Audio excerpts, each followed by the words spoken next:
오늘 말씀은 마태복음 5장 8절 말씀 같이 함께 한 절입니다. 크게 읽겠습니다. 시작. 마음이 정결한 자는 복이 있나니 그들이 하나님을 볼 것이며. 아멘. 자, 오늘 팔복에 대해서 7번째 설교에 들어가는 거예요. 7번째. 이 팔복은 뭐라 그랬죠? 내가 하나님께 호의를, 즉 긍휼과 자비와 은혜와 사랑을 받아서 이 땅에서 천국을 누리며 내세에서도 천국을 소유하는 방법을 말합니다. 이런 방법이 심령이 가난한 것을 시작해서 8가지가 있어요. 그 결과 또 8가지의 복을 받습니다. 그 8가지의 복을 하나로 말하면 바로 영생의 복을 주는 거죠. 그러므로 팔복은 영원한 생명이냐 아니면 영원한 멸망이냐의 문제인 거죠. 그 팔복은 뭐냐면 어떻게 하면 천국 백성이 합당한 자가 될 수 있는지에 대한 것을, 그 핵심을 관통하고 있는 말씀이에요. 이 땅에서도 내세에서도 천국을 누릴 수 있는 최고의 행복을 여러분 얻기를 원합니까? 그러면 8가지의 마음을 가지십시오. 네. 그래서 이 팔복은 사다리와 같은데 이렇게 아랫계단을 밟아 올라가는 그런 의미를 말합니다. 근데 이 팔복의 가장 중요한 출발은 뭐냐? 바로 부패한 죄인임을 내가 깨닫는 파탄된 마음에부터 시작하는 거예요. 이것 없이는 한 발짝 또 나갈 수가 없습니다. 첫 번째가 심령이 가난한 자는 복이 있나니 천국이 그들의 것이며. 이걸 쉽게 풀이하면 성령님께 구걸하는 자는 복이 있나니 그들이 천국을 소유할 것이요. 애통하는 자는 복이 있나니 그들이 위로를 받을 것이요. 이걸 헬라어 원문으로 하면 애가 타도록 통곡하는 자는 복이 있나니 그들이 하나님 나라를 상속으로 받을 것이요. 그 세 번째, 온유한 자는 복이 있나니 그들이 땅을 기업으로 받을 것이요. 이것도 의역하면 하나님께 통제되어 길들여진 자는 복이 있나니 그들이 천국을 기업으로 받을 것이요.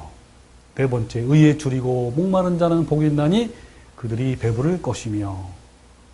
자, 이것을 더 헬라 원문 가까이 해석하면 뭐요? 아사할 정도로 굶주리고 목이 말라서 고통스러워하는 자는 복이 있나니 그들이 현세와 내세에서도 생명수가 있는 천국을 상속받을 것이요. 5번째, 긍휼히 여긴 자는 복이 있나니 그들이 긍휼히 여김을 받을 것이요.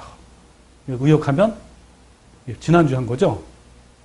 죄인을 불쌍히 여기시는 하나님의 마음을 가진 자는 복이 있나니 그들이 하나님의 긍휼을 얻어서 천국을 기업으로 받을 것이요.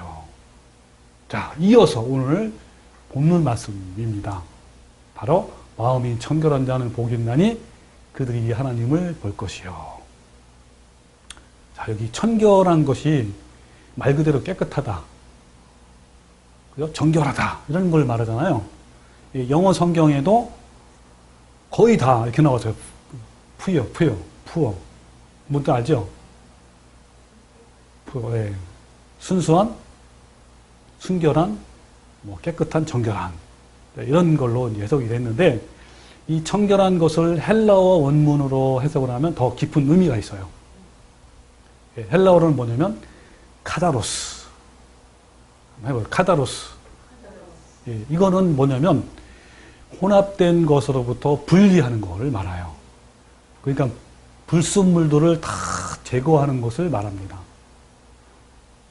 또한 뭐냐면 두 마음을 품지 않는 것. 그래서 이 겸해서 섬기는 것이나 두 마음을 품는 것은 부패하고 타락한 마음에서 나오는 거예요. 오직 하나의 마음만을 갖는 것이 바로 청결입니다. 즉 청결은 세상과 분리하는 것인데, 이거는 거룩함이라고 이렇게 말할 수가 있어요. 같은 의미예요. 이 거룩함을 여러분 히브리어로 뭔지 아세요? 굉장히 많이 나오는 말인데, 거룩함을 히브리어 하면 카도시, 예, 많이 들어봤을 거예요. 많이 했기 때문에. 카도시. 예, 이거는 뭐냐면 구별되다. 구별되다. 뭐가 구별되는 거다? 세상과 구별되는 삶을 사는 거예요. 카도시. 그러니까 안목의 정욕, 육신의 정욕, 이색의 자랑으로부터 이런 죄로부터 구별되는 것. 예, 점과 흠으로부터 더럽히지 않고 깨끗함을 유지하고 지키는 걸 말합니다. 이 점과 흠할 때 흠이 바로 죄예요. 예, 하나님은요 두 마음을 가진 자를 매우 역겨워하셔요. 양다리를 걸친다는 말이 있죠. 한 발은 하나님께, 한 발은 세상에 탁 걸쳐놓고, 이 무슨 의미죠? 적당히 취하는 스탠스죠. 그 요한계시록에서 나오는 아시아 7교회 중에 마지막 교회가 라우디게아. 그 교회의 형태는 뭐요? 차지도 않고 덥지도 않는 미지근한 상태인데, 이것은 세상과 적당히 타협하는 상태를 말합니다. 그래서 예수님 뭐라 했죠? 역겨워서 토해버리겠다. 예, 가장 싫어하는 거예요. 그러나 청결은요, 세상과 혼합이 되어서 섞여있지 않는 순수한 신앙을 말하는 거예요. 하나의 마음. 또 이 청결은 어떻게 우리가 알 수 있냐면, 약혼한 신부가 신랑을 맞이하기 위해서 몸과 마음을 단장하는 것 같은 거예요. 이거의 반대는 뭐죠? 세상과 혼합된 상태잖아요. 가늠하는 여자를 말합니다. 그래서 이 세상과 짝하는 이 성도들을 향해서, 교회를 향해서 뭐라고 얘기했죠? 예수님이 성경에서 가늠한 여인이요. 또 적그리스도도 그런 거예요. 적그리스도도 원래 교회에서 나온 거예요. 그래서 세상에 물들여 있어. 그걸 뭐라 음녀라는 음녀. 요한계시록 14장 4절에는 이런 말 나와. 이 사람들은 여자와 더불어 더럽히지 아니하고 순결한 자라. 깨끗한 자라는 거죠. 세상과 짝같지 않고 오직 하나님만 믿는 사람이죠. 그러면서 뭐라냐면 어린 양이 어디로 인도하든지 따라가는 자며 그랬어요. 그러면서 중요한 말을 합니다. 그 입에 거짓말이 없고, 여러분 항상 순수하다, 정결하다, 깨끗하다 라고 할 때 가장 먼저 얘기 나오는 것이 거짓말이에요. 거짓말이 없고 흠이 없는 자들이다. 흠이 없다는 게 뭐죠? 아까 뭐라 그랬죠? 예, 죄가 없는 것이죠. 예, 흠이 없는 자들이더라. 이 사람들은 바로 하나님의 입맞은 사람들이에요. 14만 4천인데 천국에 합당한 자들입니다. 또 어떤 말씀이냐면, 여러분 신약에서는 그 데살로니가전서 3장 13절에 우리 주 예수 그리스도께서 그의 모든 성도들과 함께 오실 때에 하나님 곧 우리 아버지 앞에서 거룩함에 흠 없도록 끝까지 너희 마음을 견고하게 세워주기를 바라노라 그랬어요. 이게 무슨 말이죠? 이 말씀은 예수님이 재림하실 때 거룩함이 없고, 거룩함이 있죠. 거룩함이 있고 흠이 없는 자, 즉 청결한 자를 말합니다. 그런 자가 되라. 왜냐하면 왜 그럴까요? 예수님은 재림하실 때 누구를 데리고 가죠? 그 청결한 자를 데리고 가시기 때문에 그런 거예요. 자, 이 카다로스, 청결이죠. 카다로스, 청결의 의미를 헬라어 관점에서 비유를 한번 얘기를 하면 더 쉽게 이해할 수가 있어요. 세 가지 비유를 얘기할게요. 첫 번째는 여러분 아실 거예요. 이렇게 시골에서 알곡과 쭉정이를 거를 때 여러 가지 쭉정이뿐만 아니라 뭐 여러 가지 그 나쁜 것들을 제거하잖아요. 불순물들을 키질 하면은 그때 이 알곡막 나왔죠. 알곡. 요게 바로 청결한 거예요.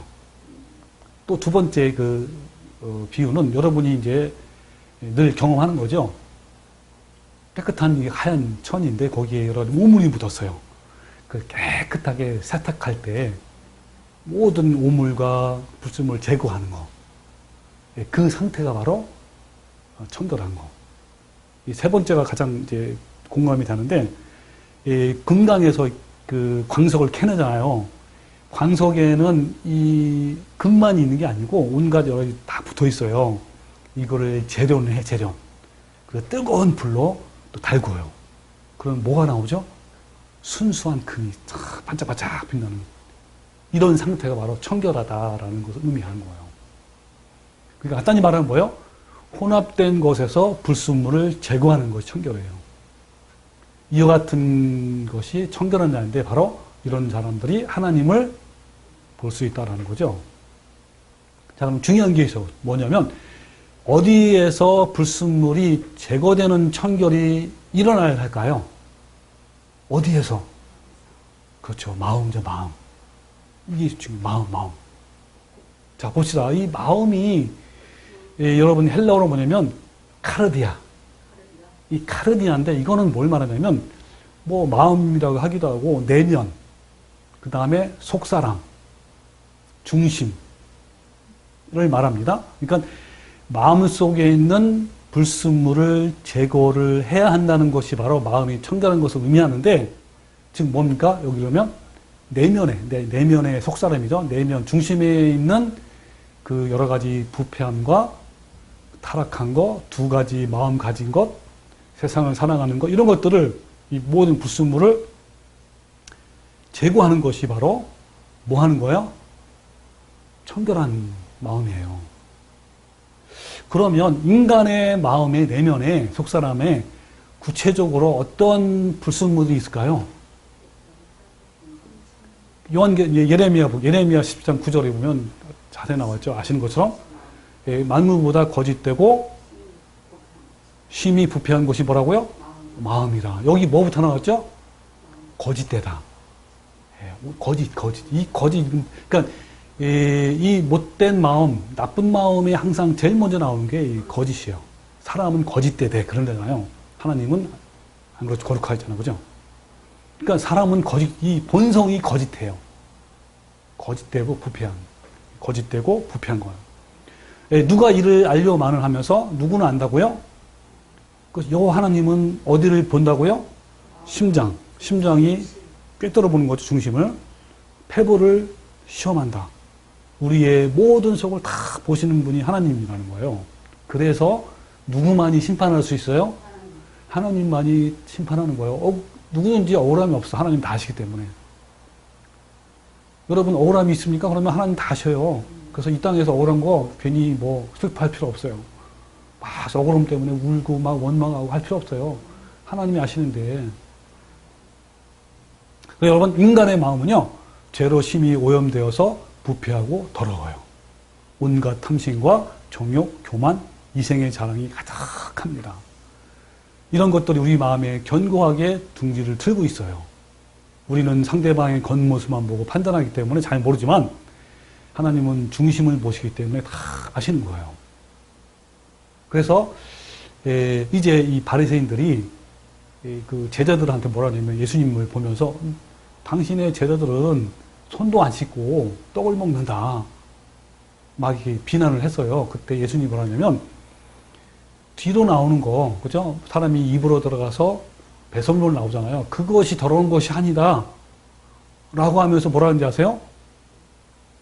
입에서 나오는 것들은 마음에서 나오나니 그랬어요. 이것들이야말로 사람을 더럽게 한다. 여기 굉장히 표현이 자 보세요. 마음에서 나온대요. 그러니까 입에서 나오는 거, 이 어디서 나오는 거 이게? 마음에서 나오는 거예요. 마음. 이런 것들이 사람들을 더럽게 나온대요. 그러면서 마음에서 나오는 것은 하면서 쭉 나와요. 어떤 것들이 마음에서 나오는지. 자, 뭐냐면 악한 생각. 여러분 이게요, 이 더럽고 부패한 거는요, 이렇게 하나님이 보시는 건 물론 행위로 나타내는 건 더 나쁘지만 이 마음 생각이잖아요, 생각. 그래서 예수님이 이렇게 항상 이렇게 이 땅에 오셨을 때 바리새인들을 향해서 항상 말하잖아요. 생각을 아시고 얘기를 하잖아요. 생각. 그게 더러운 거예요. 겉으로는 표현이 안 돼도. 생각, 살인. 예수님은 뭐라 그랬죠? 사람을 미워하는 것도 살인이에요.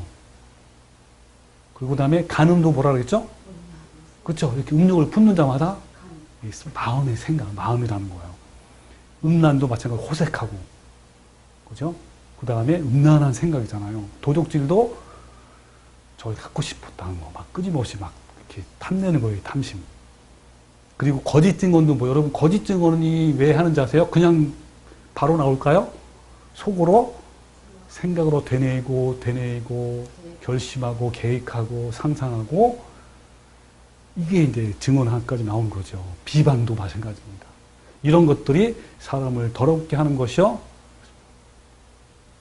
그래서 이걸 마가복음 7장 21절에는 어떻게 나왔냐면, 속에서 곧 사람의 마음에서 나오는 것은 악한 생각 하면서 이 곧이란 말이 들어가면 무슨 뜻이에요, 여러분? 수학으로 말하면 같다는 거죠.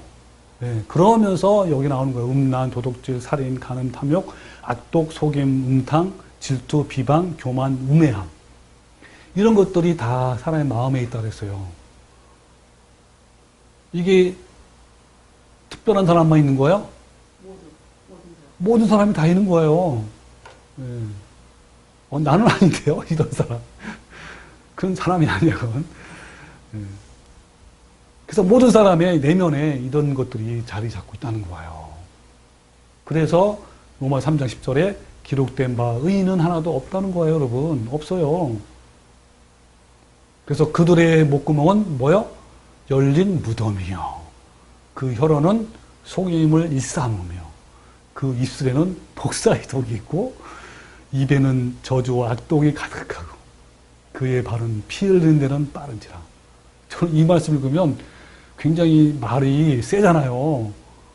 어디 나쁜 놈들 있구만 하면서 나는 전혀 생각 안 해요. 나는 막 독사가 있고 막 뭐 저주가 있고 막 하잖아요. 이게 모든 사람이 그렇다는 거예요, 이거요. 근데 이런 거 읽으면 나는 이런 사람 아니야 막 이러잖아요.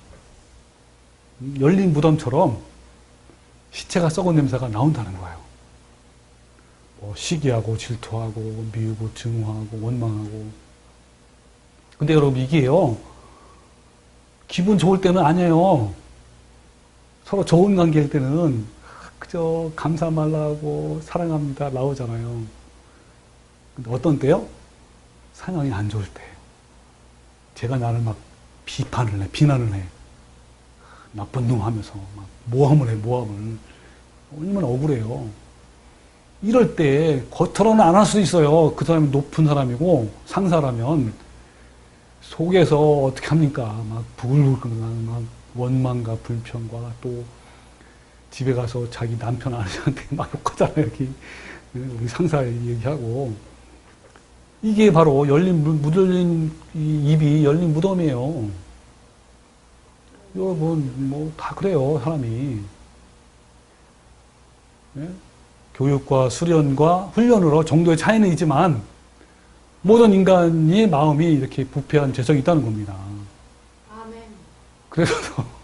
그래서 마태복음 12장 1절에 독사의 자식들아 너희는 악하니 어떻게 선한 말을 할 수 있느냐? 이는 마음에 가득한 것을 입으로 말한다 그랬어요. 여기 대상은 바리새인이에요. 그러면서 나는 아니야. 나는 늘 성경 읽을 때 항상 그래요. 나도 옛날에 그랬어요. 나는 아니야, 나는. 저 바리새인이나 그런 거예요. 마음에 가득한 것을 입으로 말한다. 왜 자신한테는 적용 안 시키는지 모르겠어, 나도. 참 이게 문제예요. 그 야고보서 1장 13절에 이제 그런 과정이 나와요. 어떻게 우리가 죄에 사로잡히는지. 이런 말입니다. 사람이 시험을 받을 때에 내가 하나님께 시험을 받는다 하지 말지니 하나님은 악에게 시험을 받지도 아니하시고 친히 아무도 시험하지 않으시느니라 하시면서 뭐라 하냐면 오직 각 사람이, 나도 포함이에요, 각 사람이 시험을 받는 것은 자기 욕심에 끌려 미혹됨이니. 욕심이 잉태해. 그래서 죄를 낳고 죄를 짓는 거예요. 죄가 더 커서 사망을 낳느니라 하는 거예요. 그러니까 뭐요?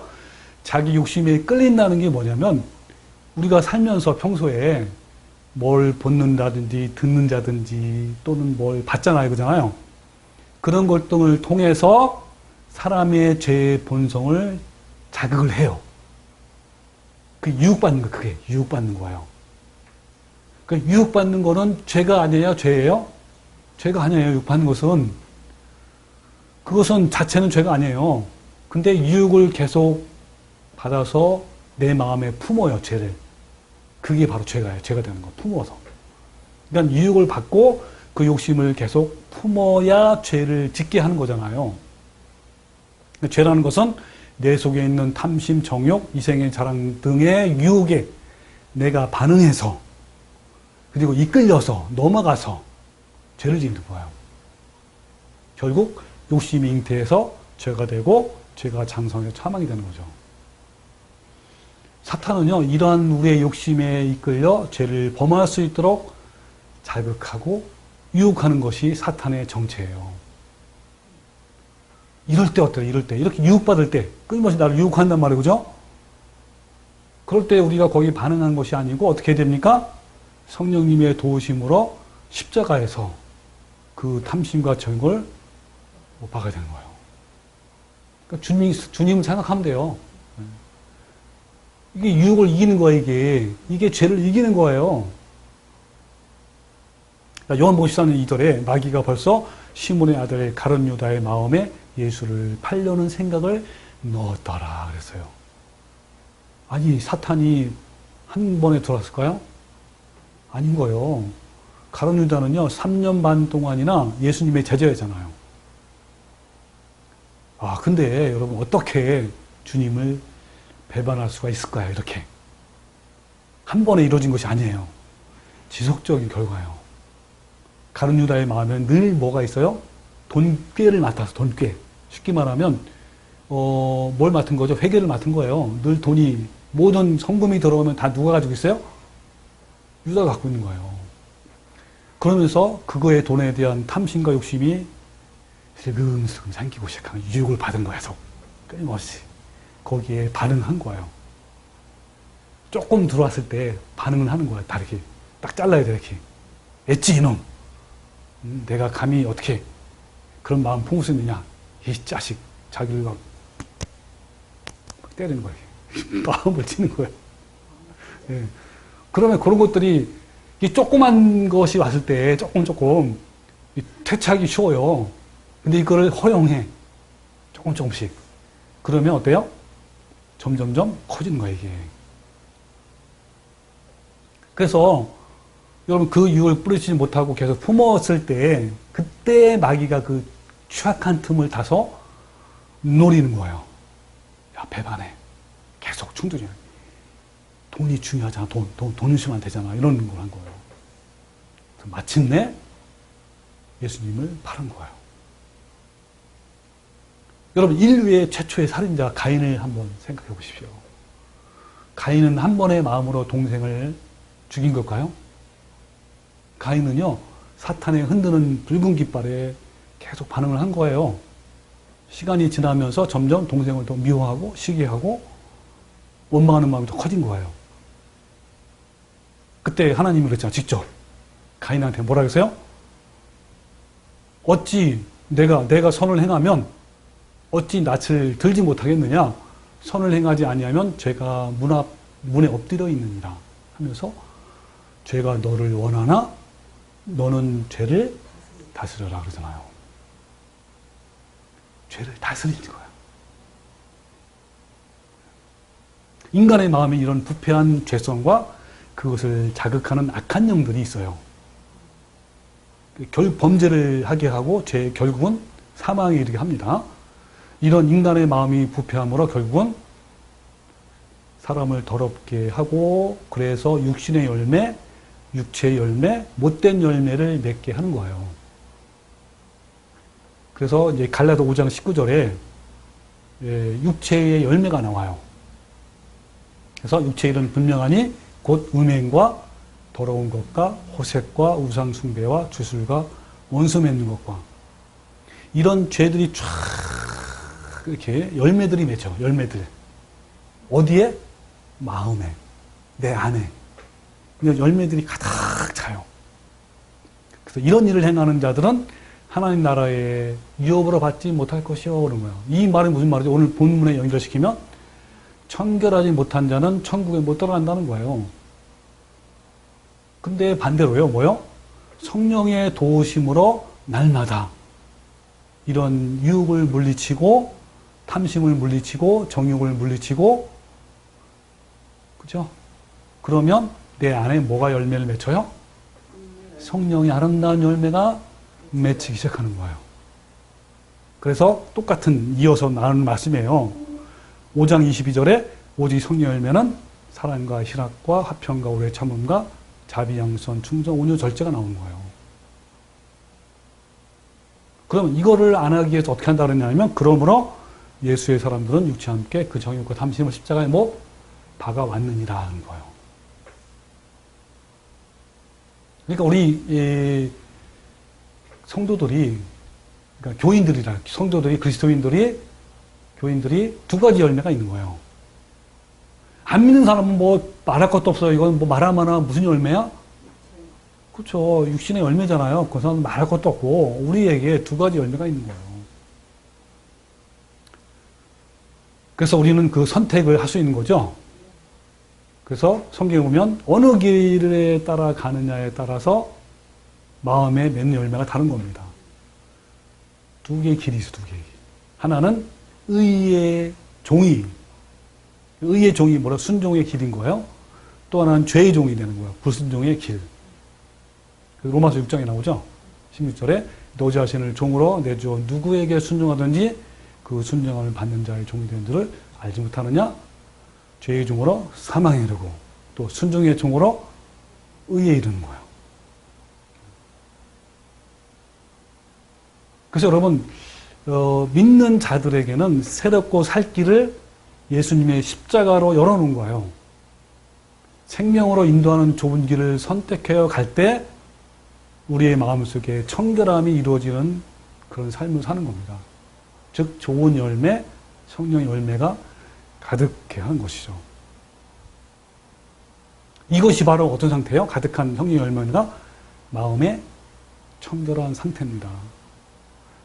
그러니까 여러분 오해할 수가 있어요. 여러분, 자, 깨끗하다. 내 마음이 깨끗해야 이제 그 천국 간다 그러잖아, 그죠? 하나님 볼 수 있다는 거. 그게 뭐냐면 마음이 청소가 돼가지고 비어 있다는 게 아니에요. 그것이 아니라 성령의 열매가, 주님의 성품이 가득해야 되는 거예요.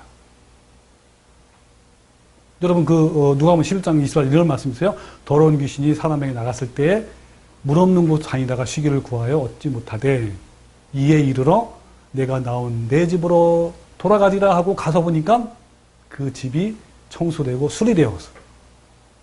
그래서 이에 가서 저보다 더 악한 7 귀신을 데리고 들어와서 어때요? 그 사람의 나중 형편이 전부 더 심하게 된 거예요. 깨끗하다는 게 뭐냐면 내 마음을 깨끗하게 비우는 게 아니에요. 뭘로 채우는 거예요?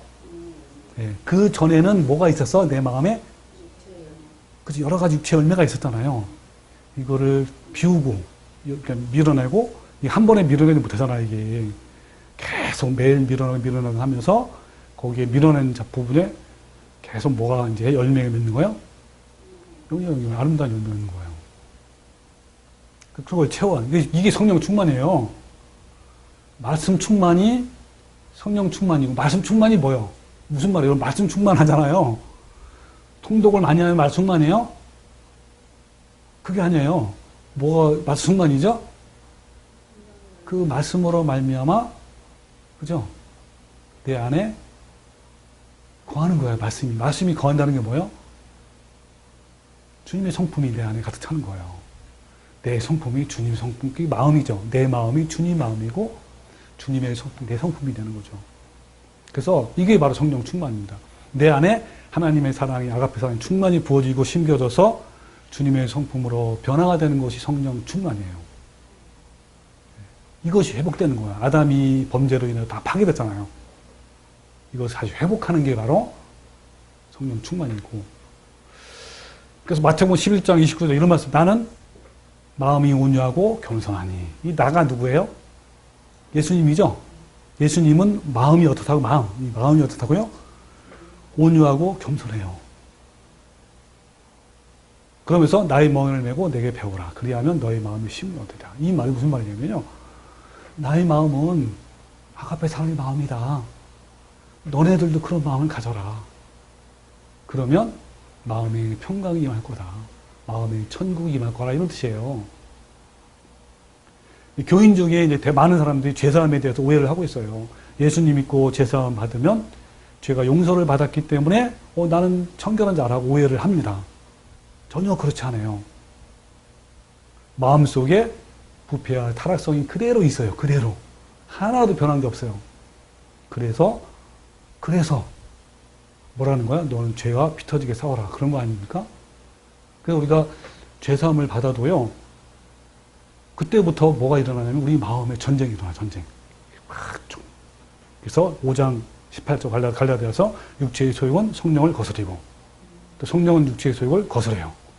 이 둘이 서로 대적해서 너희가 원하는 것을 못하게 한다는 거. 그래서 성령의 힘도 세요.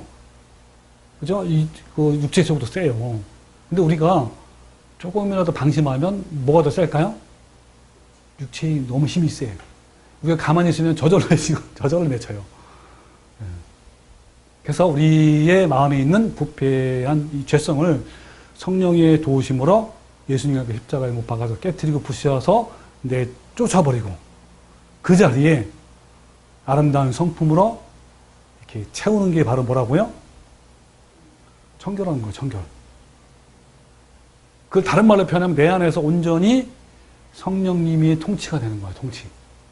그게 이제 하나님 나라가 이루어지는 거죠. 그래서 로마서 8장 14, 12절에 그러므로 형제들하고 빚진 자로 돼 육신에게 져서 살지 말아라. 어떻게 살라고요? 성령으로서 뭐를 죽이라고요? 몸의 행실을 죽이며 산다 그랬잖아요.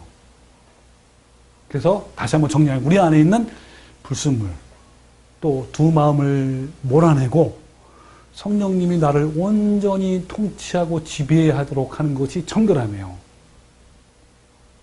그래서 이 마음에 청결함이 없는 종교꾼들이 있는데 대표적인 부류가 바로 바리새인과 율법사들입니다. 예수님이 이들을 외식하는 자라 했고 위선자라 했는데 이런 부류의 마음 상태가 가장 부패하고 더러운 거예요. 그래서 예수님이 이제 어떤 말씀으로 이제 했냐면 이 사람들한테 마태복음 23장 10절 화 씻은 자 외식하는 서기관과 바리새인들이요 회칠한 무덤 같으니 겉으로는 아름답게 보이나 그 안에는 그랬어요. 그 안에가 뭐요? 마음속이에요. 마음속. 그 안에는 죽은 사람의 뼈와 모든 더러운 것이 가득하다. 그리고 이와 같이 너희도 그랬어요. 이와 같이. 너희도 겉으로는 사람에게 옳게 보이되 안으로는 외식과 불법이 가득하다 그랬어요. 어떤 교인들은요, 이 말씀을 보고 바리새인들을 향해서 매우 분노하면서 자기는 바리새인만큼은 아니다. 어느 정도는 깨끗하다고 생각해요. 내가 그랬어요. 저도 많이 오해를 했어요. 바리새인들 하도 욕하니까 예수님이 바리새인을 얼마나 꾸짖고 야단치는지 저는요 그때 당시에 잘 모를 때 성경을 바리새인들이 진짜 악한 놈인 줄 알았어요. 나쁜 놈들 그냥 응? 얼마나 악했으면 예수님이 이렇게 했을까. 근데 그게 아닌 거예요. 아니 그게 아니에요. 이스라엘 사람들이 전 백성들이요 바리새인을 가장 존경했고요 가장 따랐고 가장 훌륭하다고 생각했어요. 이거를 몰랐어 나는. 그냥 성경에 보니까 나쁜 놈들이 막 하니까 예수님이 하도 그래서 나는 저 바리새인과 같이 안 될 거라고 막 하면서 근데 내가 어느 날 보니까 내가 바로 그 바리새인인 거예요. 진리를 발견하고 보니까.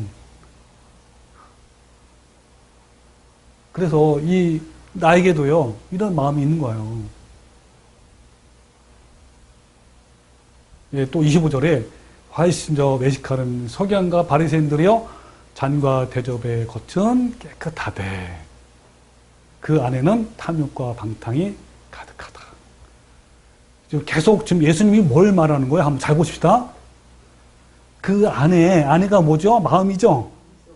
마음에는 부패함이 누구나 다 있어요, 누구나. 바리새인만 있는 게 아니에요. 다 있어요. 근데 계속 뭐만 가꾼 거예요, 얘네들은? 겉으로만. 그죠? 겉만. 그래서 자네 대접은 깨끗해요. 그리고 회칠한 무덤처럼 겉은 깨끗해. 즉 사람의 보기에는 너무너무 옳게 보이고 그렇단 말이에요.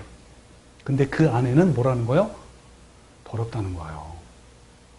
그래서 뭐냐면 바리새인들아 너는 먼저 안을 깨끗이 하라. 그리하면 겉도 깨끗하리라.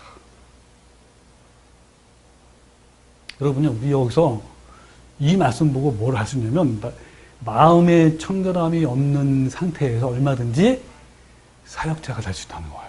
목사나 전도사나 선교사나 장로 권사. 이 말씀에는 분명히 순서가 있어요. 순서가 굉장히 중요해요. 그래서 예수님이 먼저 하라고 먼저 안을 깨끗이 하라. 근데 이 순서가 너무 중요해요. 만약에 겉부터 깨끗하면 뭐가 돼요?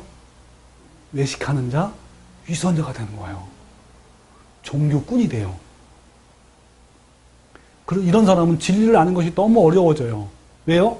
계속 자기 의만 쌓이고 그러니까 교만해지는 거예요. 자기가 부패한 죄인임을 절대로 깨닫지 못하는 거예요. 오히려 다른 사람을 보고 판단하고 또 지적질하는 거예요. 정죄하고 비판하는 거예요. 아이고 저 사람들 봐요. 이런 손가락질은 안 해도 다 마음으로 다 손가락질해요. 그러니까 이 순서가요, 영적 원리고 신앙의 원리예요. 먼저 안을 깨끗이 하면 저절로 겉으로 나타나는 게 저절로 깨끗해져요. 이건 위선자가 아니야. 내 행동이 다르고 말이 다르고 내 사역이 달라져요. 때로는 가까이서 아주 자세히서 보지 못하면 몰라요. 사람들은 일반 교인들이 알겠습니까? 목사에 대해서 잘 유명한 사역들 많잖아요. 몰라요. 그냥 겉으로 보고 너무 능력이 많으니까 사역할 때 말도 잘하고 사람들을 막 이렇게 막 시키지 땡기잖아, 막 이렇게 몰라요. 근데 가까이 있는 사람도 알게 돼 있어, 사실은.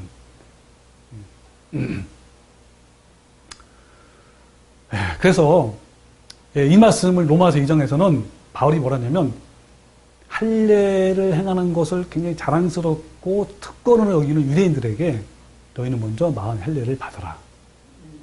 그런 자가 진짜 유대인이다 그랬어요. 이 마음의 할례는 뭐냐면 마음을 칼로 베어낸다는 뜻이네요. 마음의 할례는 마음을 뭘로 벤다고요? 칼로 날카롭게. 뭘 제거할까요? 쓸데없는 거. 부패한 자아를 죽이는 거죠. 이렇게 마음의 할례를 하는 사람, 즉 청결한 사람이에요. 그런 사람이 하나님을 본다는 게 뭐죠? 하나님과 영원히 함께 산다는 거예요. 이 말 같은 말이에요.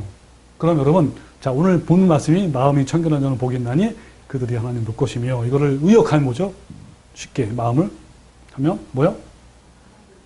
내 속사람이 예수님의 성품으로 채워지는 자는 복이 있나니 그들이 하나님과 영원히 함께 살 것이며, 이렇게 하는 거예요.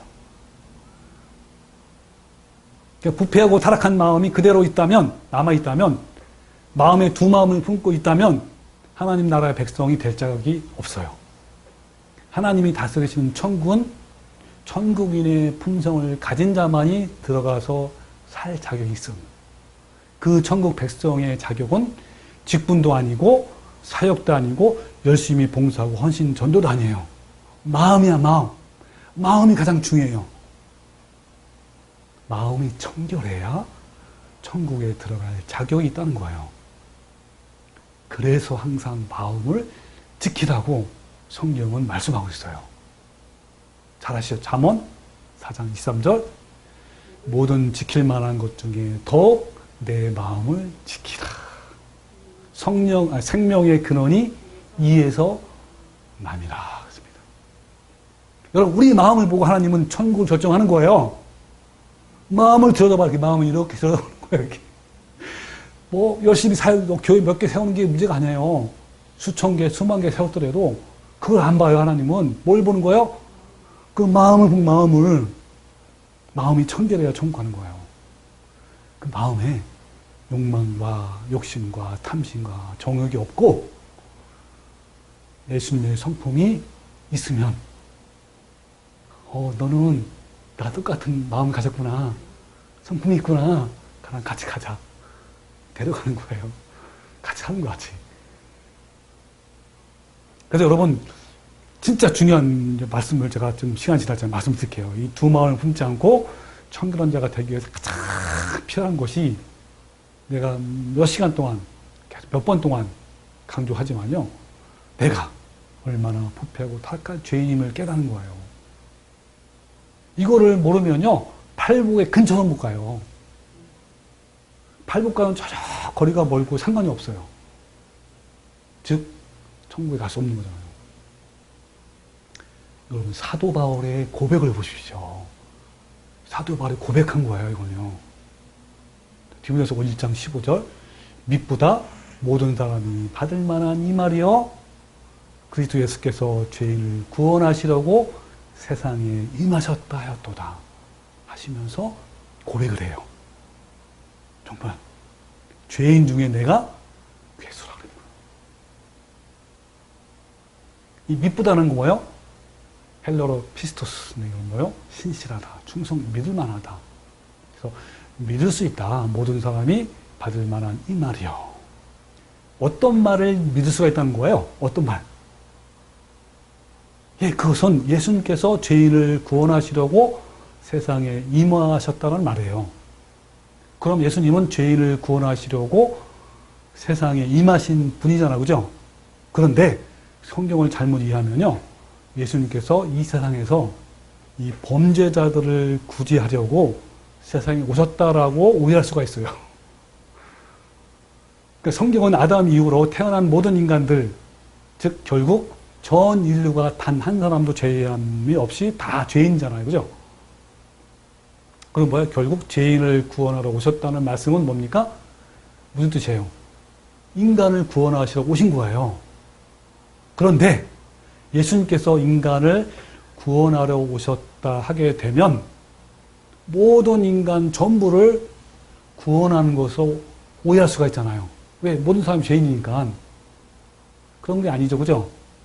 그러면 예수님께서 인간을 구원하러 오셨다 하게 한다는 말은 무슨 뜻이죠? 네? 그렇죠. 성경이 말하는 죄인이라는 것은 모든 사람 다 죄인이에요. 특별히 뭐요? 특별히 죄를 많이 지은 인간을 말하는 것이 아니라 인간들 중에 죄인 중에 자기 자신이 죄인임을 마음 깊이 진실하게 깨달은 사람을 의미하는 거예요. 그러니까 자기가 죄인이라는 것을 깨닫는 것은 무슨 뜻이에요? 자기가 영원한 멸망이 있다는 거, 받을 수밖에 없다는 것을 깨닫는 거 아니에요. 그러니 누구한테 달려갈 수밖에 없어요? 그러니 마음이 심령이 가난해 안 가난해? 애통 안 해요? 애통하는 거예요. 그래서 바로 이런 사람이 구원을 받을 죄인이라는 거예요. 이런 죄인들을 구원하라고 예수님이 오신 거예요. 이해되죠? 그죠? 쉽게. 네. 밑보다 모든 사람이 받을 만한 이 말이요. 그리스도 예수께서 죄인을 구원하러 세상에 임하셨도다 하면서 죄인 중에 내가 괴순이라 그랬잖아요. 그럼 죄인 중에 내가 괴순이라는 뜻이 뭘까요? 이 죄인 중에라는 말이 뭐예요? 죄인 중에. 알겠죠, 이제? 뭐요? 아니요, 그게 아니에요. 자기가 죄인인 것을 깨달은 영혼들 중에. 이해되시죠? 네, 그 중에 자기는 뭐라는 거예요? 괴수란 괴수. 그러니까 이 세상에서 자기가 죄인 것을 깨달은 사람들 중에 나는 가장 큰 죄인이라는 거예요. 이걸 고백하는 거예요. 그러니까 괴수라는 말이 죄인 중에 두목이라는 뜻이잖아요. 우두머리. 자, 좀 더 해석을 하면 뭐예요? 좀 더 해석하면 자기는 죄인을 다 깨달았어. 다 깨닫는 사람들 진짜 죄인이야. 그런 사람을 구원하러 오셨단 말이에요. 그 사람, 죄인을 깨달은 사람 중에 자기가 가장 괴수라는 거야. 그건 뭐예요? 그런 말이 무슨 말이죠? 사람을 하면 더 깊이 깨달은 거야. 죄인이라는 거야. 그 뭐냐면 본인이 가을이 인생을 살면서 다른 사람들보다 범죄를 가장 많이 저지른 사람이 아닌 그런 뜻이 아니에요. 이해되죠? 그런 뜻이 아니라 그 누구보다도 자기 자신이 죄인인 것을 가장 깊이 깨달은 사람이다라고 표현한 거예요. 그래서 의역하면 뭡니까? 예수님은 이 세상에서 자기가 죄인을 깨달은 사람들을 찾으시며 그런 사람들 구원하러 오셨습니다.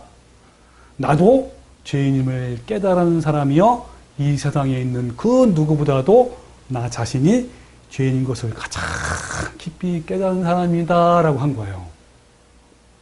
이해되죠? 그죠? 사도 바울이 왜 이런 고백을 했을까요? 그것은요, 성경을 읽는 모든 사람들이 사도 바울처럼 자기 자신들이 죄인인 것을 더 많이, 더 깊이 깨닫기를 바라는 마음, 간절한 마음으로 고백한 거예요. 이 자기가 죄인 것을 깊이 깨닫는 것은 끝이 있을까요? 없을까요? 끝이 없어요, 이건요. 역설적으로 하나님과 더 가까이 갈수록 더욱 절실히 죄인임을 더 깊이 깨닫는 거예요. 그래서 어때요? 이런 사람은 조그마한 죄라도 이거를 안 하려고 피하려고 하는 거예요. 그러니까 나 자신이 얼마나 하나님과 친밀한 관계인지 이거를 알 수 있는 바로미터는 내 자신이 얼마나 부패한 죄인인가를 깨닫는 정도에 달려 있어요. 여러분 지금 이 순간 하나님과 가까이 있는지 내가 가까이 있는지 멀리 있는지 자신을 돌아보십시오. 이 말은 무슨 말이에요?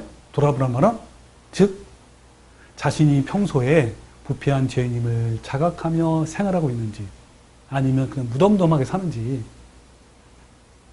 그러면 내 영적 위치를 알 수가 있는 거야. 내가 하나님께 가까이 있는지 중간에 있는지 멀리 있는지 무감각한 거죠. 무감각하면 이건 아무리 뭐 아무리 열심히 하나님께 해도요. 이거는 하나님은 모르는 거예요. 뭐 알이 떨어져 상관이 없는 거예요. 또 가장 최악인 상태는요. 자신이 의롭다고 여기는 사람들이에요. 수십 년 동안 열심히 교회 다니는 사람들, 사역자들 특히 목사, 전도사, 선교사, 직분자, 장로, 권사, 집사 이 사람들 의의가 자기 많아요. 자기는 의인이라 생각해요. 죄인이기커녕 그러니까 죄인이란커녕 무슨 말이냐면 조금이라도 죄인 이런 것도 아니야. 그것이커녕 뭐예요? 자기 의롭다 생각해요. 이런 사람일수록 자신이 부패한 것을 모르고 아까 타인을 뭐 한다고요? 판단하는 거예요.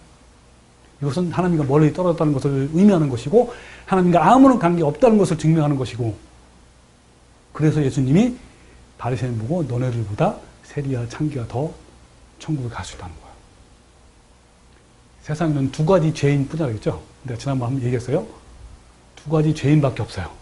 하나는 바리새인처럼 자기가 죄인임에도 불구하고 죄인임을 모르는 죄인이 있고요. 또 바울처럼 자기가 얼마나 부패한 죄인임을 알고 있는 죄인이실 뿐이에요. 여러분은 지금 둘 중에 어디 속합니까?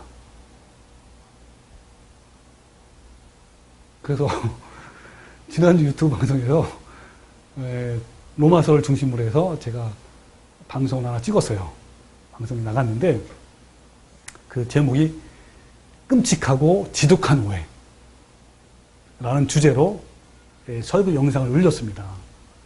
정말 복음과 진리를 끔찍하고 지독하게 오해를 해서 얼마나 많은 사람이 잘못된 길을 가고 있는지요. 정말. 그래서 여러분 꼭 이 유튜브 영상 한번 보시기 바랍니다. 그래서 내가 죄인임을 깊이 자각하는 것이 너무너무 중요해요. 이것은요, 팔복의 뿌리이며 은혜와 축복과 영생을 여는 열쇠와 같습니다.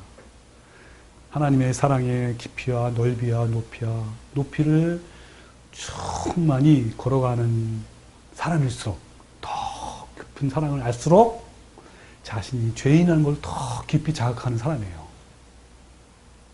다시 한번 질문드립니다. 여러분, 자신은 어떤 상태입니까?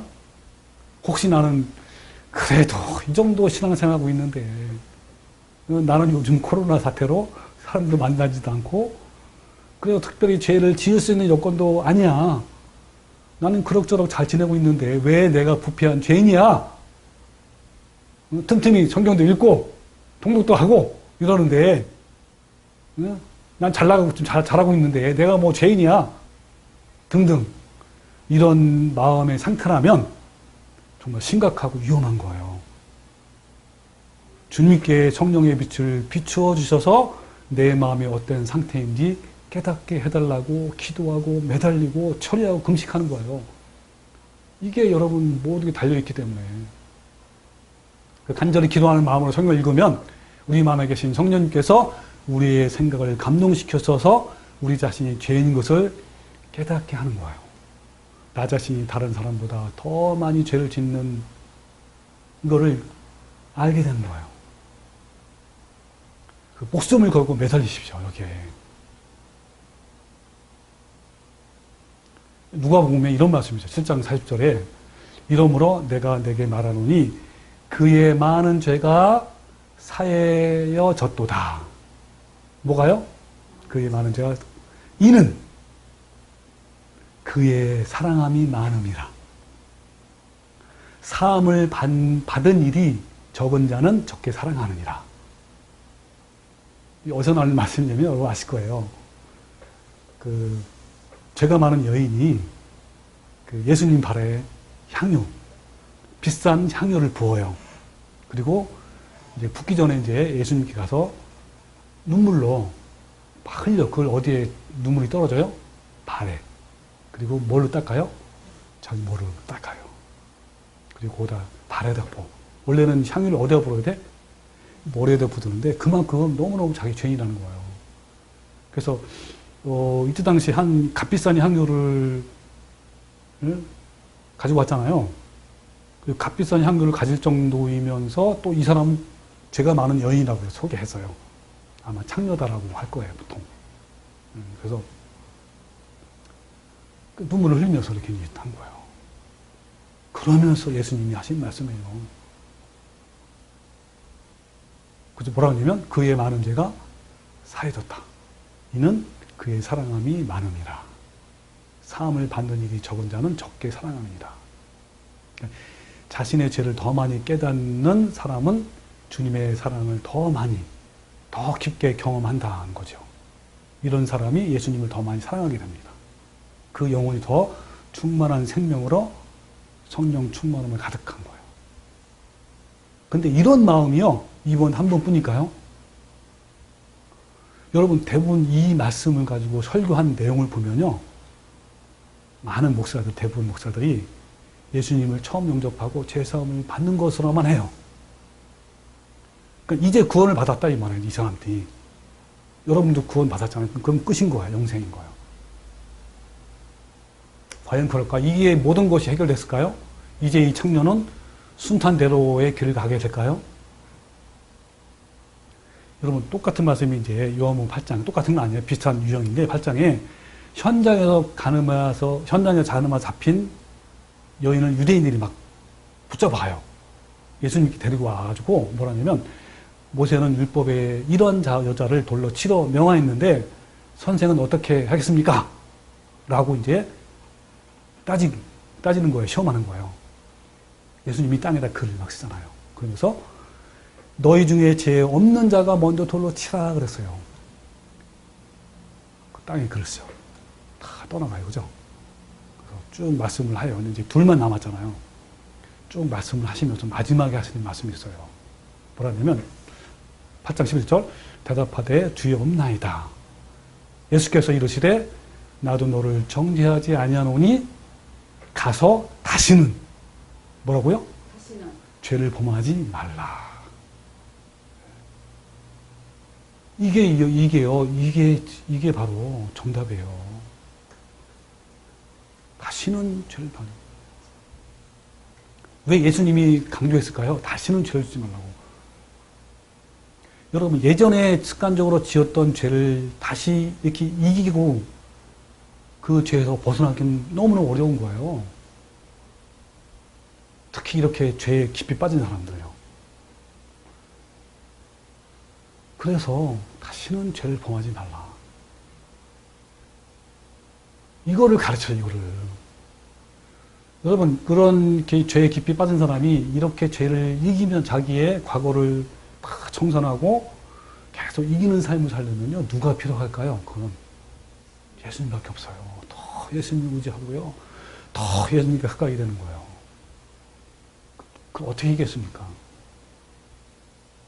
그래서 이런 죄의 육을 이겨서 나중에 이 부분을 자세히 또 하고 싶어요. 제가 이 말씀을 준비하면서요, 너무너무 마음이 아파요. 이 예수님의 이 말씀이. 나중에 한번 깊이 더 한번 생각해 보기로 하고요. 어쨌든 이런 죄의 육을 이기기 위해서 가장 필요한 것이 뭐냐면, 같은 말이지만 세 가지 마음, 세 사람의 마음이에요. 하나는 만달란트 빚진 자의 마음. 주님, 나 같은 죄인을 받아들였다뇨. 정말 이 생각하면요, 얼마나 진짜 더 이상 뭐 없잖아요. 이 마음. 벌레 같은 나 같은 사람을 받아준 거 아닙니까? 불쌍히 있고. 세리의 마음. 주님 저를 불쌍히 여기십시오. 나는 죄인입니다. 이런 마음. 또 종의 마음. 주님, 저는 무익한 종입니다. 나는 마땅히 해야 할 것을 한 것뿐이에요. 같은 거 다시 같은 마음이에요. 여러분, 우리는요, 이런 마음을 잃어버리면요, 어느새 나도 모르게요, 바리새인이 되는 거예요. 저는요, 종종, 요즘에도 그래요, 종종. 이런 나 자신을 보고요, 굉장히 무섭고 소름 끼쳐요. 와, 어떤 때는요, 나 자신도 어느 틈에 이런 바리새인 자리에 올라와 앉아 있는 거예요. 이 세 가지 마음을 나도 모르게 그냥, 감각이 무뎌지면서, 그러면서 막 다른 사람을 판단하고 있고, 그러면서 우연히 나는 괜찮아, 뭐 이런 생각 드는 거예요. 와, 얼마나 내가 소름 끼치는지 깜짝 놀라요. 여러분, 그래서 진짜 이게 얼마나 중요한지요. 우리는 사도 바울처럼 내가 죄인 중에 두목입니다라고 하는 고백을 할 수 있는 사람이 되어야 되는 거예요. 진실로. 이건 여러분 지식으로 되는 게 아니에요. 여러분 진실로 내 마음을 돌아보십시오. 내가 이런 마음인지 사도 바울 마음인지, 아니면 그래도 나는 진리를 알고 있잖아. 그 길을 걷고 있는 사람이 나는, 이러면서 자기 의의를 자꾸 이렇게 나타내려고 하고, 그런 사람은 영적으로 무뎌진 거예요. 여러분, 다른 사람보다도 더 자신이 죄를 더 많이 깨닫고 더 많이 자아를 십자가에 못 박는 사람이 되어야 합니다. 자기 자신이 더 큰 죄인임을 깨달으면 가난한 심령이 되어 주님께 애가 타서 통곡하고 주님의 사랑을 충만히 받게 되는 복을 받는 사람이 되는 거예요. 그리고 하나님의 이로하심을 더 많이 받게 될 것이며, 온유한 자가 되며 의에 줄이고 목마른 자가 되고 긍휼히 여기는 자가 되며, 또 마음에 천근한 자가 되어서 결국은 천국의 영광의 상속을 받는 겁니다. 여러분은 어떻습니까? 이제 마지막 가까울수록 우리는 거룩함을 온전히 유지하십시오. 신부로서 항상 단정함을 유지하십시오. 우리는 성령의 도우심으로 마음을 지켜야 합니다. 마음을 지키기 위해서 피나는 전투가 필요한 거예요. 주님이 오시면 어떤 자를 찾습니까? 마음이 청결한 자. 이 모든 출발은 뭐라고요? 내가 죄인임을 아는 거예요. 그래야, 내가 알아야 뭐를 어떻게 할 수 있어요? 내 마음 안에 있는 부패한 죄성을 깨끗하게 없앨 거 아니에요. 깨끗하게. 그 내 안에 주님을 품성을 채울 거 아니에요.